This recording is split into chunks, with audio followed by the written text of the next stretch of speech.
కుళ్ళిన గుడ్లు పెట్టడం వల్ల జరిగిన విషయం అందరికీ తెలిసిందే.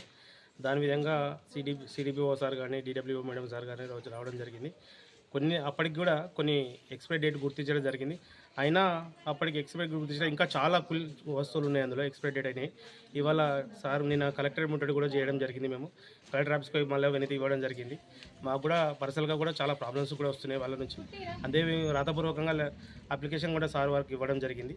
అయితే పోయి ఇవాళ మళ్ళీ ఏమైందంటే ఫుడ్ సెక్యూరిటీ సార్ గారు కూడా రావడం జరిగింది. వచ్చి ఫుడ్ ఇన్స్పెక్షన్ మొత్తం చెక్ చేసుకోవడం, శాంపిల్స్ కూడా తీసుకోవడం జరిగింది, ల్యాబ్ టెస్ట్ కూడా పంపించడం జరిగింది. అందులో భాగంగా మళ్ళీ మేము ఇవాళ చెక్ చేయడం వల్ల చాలా బాలామృతం కానీ, కురుకురే ప్యాకెట్లు కానీ, ఒక కులిపోయిన ఆయిల్ ప్యాకెట్ కానీ, చింతపండు కానీ, పోపు దినుసులు కానీ చాలా దొరికాయి ఈరోజు.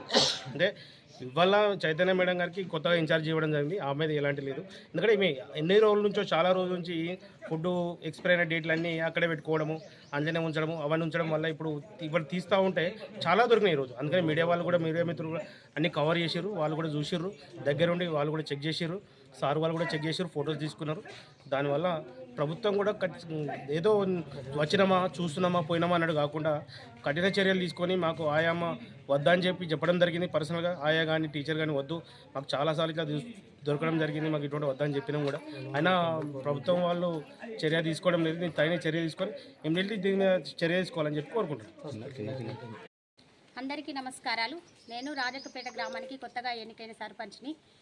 ఈ గత 20వ డేట్ నాడు కుళ్ళిన కోడిగుడ్లు పిల్లలకు పెట్టడం వలన తల్లిదండ్రులు, పేరెంట్స్ దాన్ని చూసి ఇక్కడికి వచ్చి ఆగ్రహించడం జరిగింది.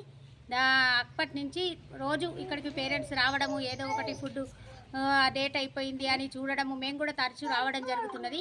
మా పైనుంచి డిడబ్ల్యూడిఓ ఆఫీసర్ గారు, పీడీఓ సార్ గారు అందరు రావడం జరిగింది. వాళ్ళు ఆ రోజు ఎటువంటి ఫుడ్ను, ఎక్స్పైరీ అయిపోయిన ఫుడ్ను కానీ చూడలేదు. పేరెంట్స్ చెప్పిన దాన్ని బట్టి అది ఎంక్వైరీ చేసి రాసుకపోవడం జరిగింది. వాళ్ళకు 3 మెమో ఇవ్వడం జరిగింది. దానితో పాటు షోకాజ్ నోటీస్ ఇవ్వడం జరిగింది. ఆ ప్లేస్లో, సత్యవతి ప్లేస్లో ఇన్ఛార్జ్ మేడంగా చైతన్య మేడంను తీసుకోవడం జరిగింది. ఈ స్కూల్కి సెంటర్ 3 చైతన్యం తీసుకోవడం జరిగింది. తర్వాత నిన్న పేరెంట్స్ అందరూ కలెక్టర్ ఆఫీస్కి కూడా వెళ్ళడం జరిగింది. ఈరోజు food safety officer, security sir వాళ్ళు కూడా వచ్చి ఫుడ్ శాంపిల్ తీసుకెళ్లడం జరిగింది. దాన్ని ల్యాబ్కు పంపించి దీనిపైన తగిన చర్యలు తీసుకుంటామని హామీ